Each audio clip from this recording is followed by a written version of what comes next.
Hello everyone, ये question JEE main 2025 का है जो 29 जनवरी को शिफ्ट 1 में पूछा गया था। क्वेश्चन यहाँ पे सम स्पेशल सीरीज में है और जो इस तरह के प्रॉब्लम होते हैं, ठीक है ना।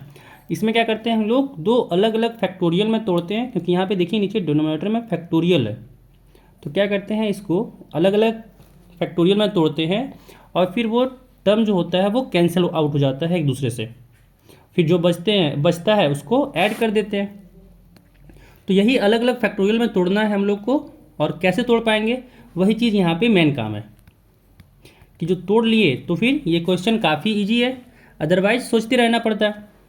तो जैसे हम लोग यहाँ पे एक बात करें कि फैक्टर जो होता है x³ 6x² plus 11x plus 6 का, इसका फैक्टर होता है x+1 x+2 x+3, है ना। अब अगर यहाँ पे इस वाले में देखें, सब में जो दिया हुआ है क्वेश्चन में वो k³ है, 6k² भी है, 11k है, बट यहाँ पे 5 है।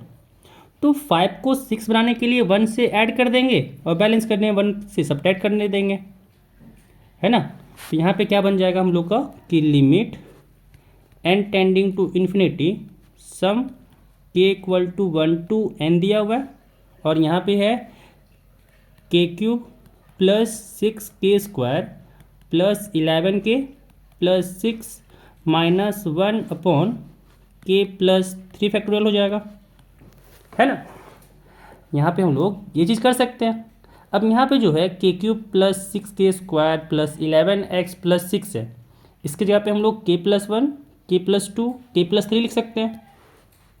तो यहाँ पे हम लोग लिख लेते हैं, ये हो गया k+1 k+2 एंड k+3, ठीक है। अब यहाँ से क्या करें, तो इन दोनों को अलग अलग कर लेते हैं। तो यहाँ से आ जाएगा हम लोग का कि limit n tending to infinity sum k from 1 to infinity, यहाँ पे आ गया k+1 k+2 और k+3 डिवाइडेड बाय यहाँ पे k+3 का फैक्टोरियल है ना। और फिर साथ में क्या है, तो यहाँ पे साथ में है -1/k+3 का फैक्टोरियल, है ना। यहाँ पे है 1/k+3 का फैक्टोरियल। अब यहाँ पे अगर देखें तो k+3 यहाँ पे भी है, और k+3 फैक्टोरियल को हम लोग अगर यहाँ पे लिखना चाहें तो लिख सकते हैं ना कि क्या हो जाएगा k+3 का फैक्टोरियल, ये हो जाएगा k+3 into k+2 into k+1 और साथ में k फैक्टोरियल, है ना। तो यहाँ से अगर हम लोग k फैक्टोरियल को लिखना चाहें तो नहीं लग रहा कि जो पूरा टर्म यहाँ पे है, ये पूरा टर्म यहाँ पे मल्टीप्लिकेशन में है, तो इधर क्या आ जाएगा, इधर में अगर हम लोग चाहें तो यहाँ पे डिवीजन में लिख सकते हैं, इधर यहाँ पे अगर हम लोग चाहें तो डिवीजन में भी लिख सकते हैं, है ना। और यहाँ से ये क्या आ जाएगा, तो यहाँ से ये आ गया हम लोग का this is equal to k factorial. यहाँ से हम लोग का आ गया this is equal to k factorial, यहाँ पे आ गया ना। यानी यहाँ पे कह सकते हैं कि ये इसका रेसिप्रोकल है, यानी यहाँ पे आ गया 1/k फैक्टोरियल।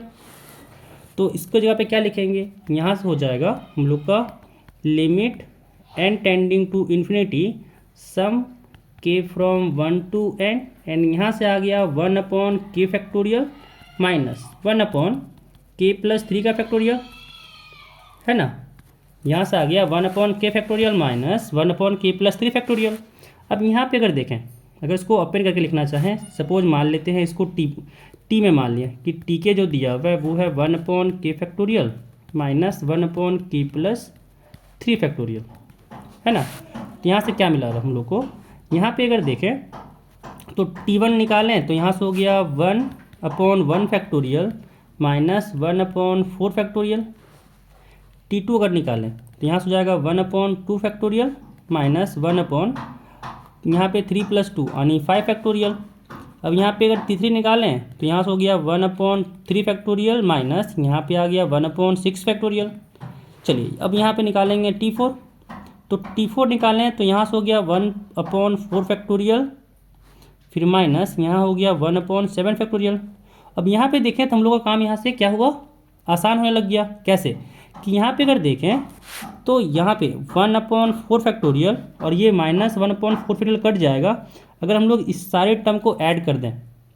बट अभी ये काम ख़त्म नहीं हुआ है, T4 तक ही गया है ना, हम लोग को Tn तक जाना था। तो यहाँ पे अगर देखें तो T5 क्या हो जाएगा, यहाँ हो जाएगा 1/5 फैक्टोरियल माइनस 1/8 फैक्टोरियल। एंड आगे अगर हम लोग बात करें, यहाँ पे बात करें Tn-2 के लिए, Tn-2 के लिए बात किए तो यहाँ से आया n-2 का फैक्टोरियल, फिर माइनस 1/, यहाँ पे क्या आ गया, यहाँ पे था 3 का एडिशन, यानी यहाँ पे है n+1 का फैक्टोरियल, है ना। फिर यहाँ पे Tn-1 की बात करें तो यहाँ से आ गया 1/n-1 का फैक्टोरियल माइनस 1/, यहाँ पे क्या हो जाएगा n+2 का फैक्टोरियल। अब यहाँ पे अगर Tn निकालें तो क्या हो जाएगा 1/n फैक्टोरियल माइनस यहाँ पे आ गया 1/n+3 फैक्टोरियल, है ना। अब यहाँ पे कर देखें तो क्या हो रहा है, यहाँ पे सबको ऐड अगर करें, यहाँ पे सबको ऐड करें तो लेफ्ट हैंड साइड में कहाँ से आ गया Sn, अगर लिखना चाहें तो Sn लिख सकते हैं, है ना सबको, क्योंकि सारे टर्म को ऐड करें तो Sn ही लिखते हैं जनरली। तो Sn यहाँ से क्या आ गया, देखें तो 1/5 फैक्टोरियल, ये प्लस माइनस कट गया, यानी बचने वाला काम क्या हो रहा है, जो यहाँ पे बच रहा है वो यहाँ पे हम लोग का बच रहा है ये शुरुआत का 3 टर्म और यहाँ पे एंड का 3 टर्म, है ना। शुरुआत का 3 टर्म बच रहा है और एंड का 3 टर्म बच रहा है। यहाँ से क्या आ रहा है हम लोग का, यहाँ पे आ रहा है कि 1/1 factorial plus 1/2 factorial plus 1/3 factorial, और यहाँ पे बच रहा है माइनस में 1/n+1 का फैक्टोरियल माइनस 1/n+2 का फैक्टोरियल और माइनस 1/n+3 का फैक्टोरियल, ये बच रहा है। लेकिन अभी हम लोग को चाहिए क्या था, limit n tending to infinity चाहिए था। तो Sn में क्या लगाएंगे, लिमिट लगाएंगे, तो यहाँ हो जाएगा limit n tending to infinity Sn अगर लगाएं तो यहाँ पे ये जो सारा टर्म था n वाला वो 0 टेंड करेगा, क्योंकि 1/n है ना। तो ये तीनों टर्म 0 हो गया और यहाँ पे 1/1 फैक्टोरियल 1 हो गया प्लस 1/2 फैक्टोरियल 1/2 हो गया प्लस 1/3 फैक्टोरियल, तो ये 1/6 हो गया। एंड जब यहाँ पे ऐड किए तो एलसीएम लेना पड़ा, एलसीएम 6 हो गया, यहाँ पे आया 6 प्लस यहाँ पे आया हम लोग का 3 प्लस यहाँ पे 1 हो गया, ऐड किए यहाँ पे तो हुआ 6 + 3 9, 9 + 1 हो गया 10, यानी यहाँ पे आया 10/6, 2 से कटा ये हो गया 5/3, यानी इसका जो वैल्यू आ गया वो है 5/3। ऑप्शन में यहाँ पे दिख रहा है डी, तो यहाँ पे इसका आंसर डी हो जाएगा।